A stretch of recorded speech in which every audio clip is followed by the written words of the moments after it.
ఎడారిలో సెలయేర్లు. జూన్ 8వ తేదీ. దేవుని మూలముగా పుట్టిన వారందరూ లోకమును జయించుదురు. లోకమును జయించిన విజయము మన విశ్వాసమే. 1వ యోహాను రాసిన పత్రిక 5వ అధ్యాయము 4వ వచనం.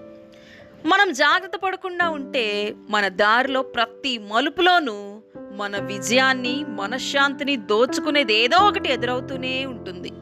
దేవుని పిల్లల్ని తప్పుదారి పట్టించి నాశనం చేసే వ్యవహారాన్ని ఇంకా సైతాను విరమించుకోలేదు.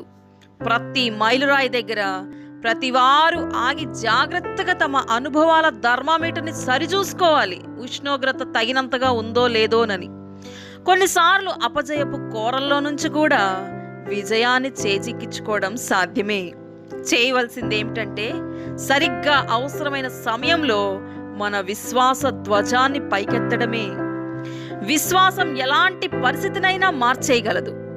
అది ఎంత చీకటైనప్పటికీ, వచ్చిన కష్టం ఎంత క్లిష్టమైనప్పటికీ, ఒక్క క్షణం యథార్థమైన విశ్వాసంతో హృదయాన్ని దేవుని వైపు ఎత్తి పట్టుకుంటే చాలు. కనురెప్పపాటులో ఆ విశ్వాసం ఆ పరిస్థితుల్ని మార్చేస్తుంది. విడిపించే శక్తిమంతుడు మన దేవుడు.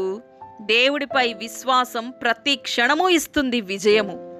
భయము, బాధ, పాపం, దుఃఖం అన్నీ ఓడిపోతాయి. దేవుడిపై అన్నిటినీ గెలిచే మన విశ్వాసం.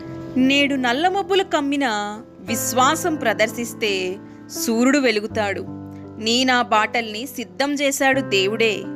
ఇప్పుడు ఎప్పుడు ఉంచండి విశ్వాసం. విశ్వాసం ఉన్నవాళ్ళు విశ్రమించరు. శత్రువు తమకి కనిపించిన స్థలంలోనే ఆ శత్రువుని నిరోధిస్తారు. దేవుడి మాటలు దీవించునుగాక. ఆమేన్.